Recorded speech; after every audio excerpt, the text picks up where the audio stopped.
കുറേ നാളായി ഞാൻ ഇത്തരം ചിലന്തികളെ എൻ്റെ പച്ചക്കറി ചെടികളുടെ ഇലകളിൽ കാണുന്നു. ചിലപ്പോൾ മറ്റ് ചെടികളിലും കാണാറുണ്ട്, തോന്നുന്നു, ഓർമ്മയില്ല. ഞാനധികം പച്ചക്കറിയിലാണ് ശ്രദ്ധ കേന്ദ്രീകരിക്കാറ്. എന്തായാലും ഞാൻ വിചാരിച്ചിരുന്നു ഇത് മറ്റ് കീടങ്ങളെപ്പോലെ ചെടികളെ ശല്യം ചെയ്യുന്നൊരു ഐറ്റമാണെന്ന്. ഇന്നിപ്പോൾ അതിൻ്റെ ഒരു ചിത്രം എടുത്ത് സെർച്ച് ചെയ്തപ്പോഴാണ് പ്രത്യേകത മനസ്സിലായത്. ഇതിൻ്റെ പേര് പറയുന്ന ലിങ്ക്സ് സ്പൈഡർ എന്നാണ്. അപ്പോൾ ഇത്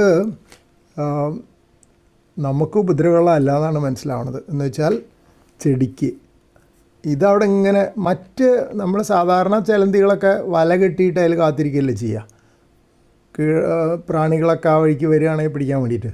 ഇതങ്ങനെയല്ല ചെയ്യുക. ഇത് ഇപ്പോൾ കണ്ടില്ലേ, ഇലയിൽ ഇങ്ങനെ അനങ്ങാതിരിക്കും, എന്നിട്ട് പ്രാണികൾ ആ വഴിക്ക് വരികയാണെങ്കിൽ ശപ്പിടും. അപ്പോൾ നമുക്കത് ഉപകാരമാണ്.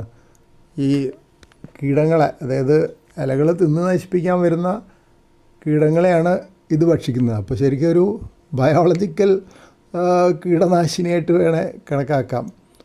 പ്രാണികളെ, ചെറിയ ചിത്രശലഭങ്ങളെ, കാറ്റർപില്ലറുകളെ, പച്ചത്തുള്ളനെ വരെ പിടിക്കുന്നതാണ് പറയണത്. അതിപ്പോൾ അതിൻ്റെ വലിപ്പം അനുസരിച്ചും പച്ചത്തുള്ളൻ്റെ സ്പീഡ് അനുസരിച്ചിട്ട് ഇരിക്കും. അതിപ്പോൾ എല്ലാ പച്ചത്തുള്ളന്മാരെയും പിടിക്കാൻ പറ്റുമെന്ന് അറിയില്ല. ഗ്രാസ് ഹോപ്പർ പിടിക്കണേ കുറച്ച് ബുദ്ധിമുട്ടുണ്ടല്ലോ, നമുക്ക് തന്നെ ഗ്രാസ് ഹോപ്പറിനെ പിടിക്കാൻ കുറച്ച് ബുദ്ധിമുട്ടല്ലേ. അപ്പോൾ ഇതിൻ്റെ നീളമുള്ള കാലുകളും ആ കാലിൻ്റെ മുകളിൽ മുള്ളു പോലെ കാണുന്നില്ലേ, അതൊക്കെ ഉപയോഗിച്ചിട്ടാണ് ഈ പ്രാണികളെ പിടിക്കുന്നത്.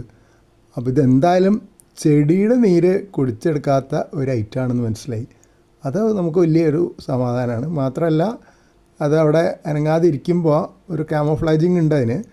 മറ്റ് പ്രാണികൾ ആ വഴിക്ക് വന്നിട്ടുണ്ടെങ്കിൽ അത് ഒഴിവായിക്കോളും. അപ്പോൾ അങ്ങനൊരു ഗുണം ഇതിനെക്കൊണ്ടുണ്ടെന്നാണ് എനിക്ക് മനസ്സിലാവുന്നത്. എന്തായാലും അവിടെ ഇരുന്നോട്ടെ എന്ന് ഞാനും വിചാരിച്ചു. ഗുണം ഉണ്ടാവുകയാണെങ്കിൽ ഉണ്ടായിക്കോട്ടെ. പിന്നെ അതിനുവേണ്ടി ഞാൻ പ്രത്യേകിച്ചൊന്നും ചെയ്യുന്നില്ല. ശരിക്കും പറഞ്ഞാൽ അത്തരം കൂടുതലുണ്ടാവുകയാണെങ്കിൽ ഇവിടുത്തെ കീടശല്യം കുറച്ച് കിട്ടാൻ വഴിയുണ്ട്. പക്ഷെ ഇത് അത്ര അധികമൊന്നും കാണാറില്ല, ഇടയ്ക്കൊക്കെ ഓരോന്നിനെ കാണാറുള്ളൂ.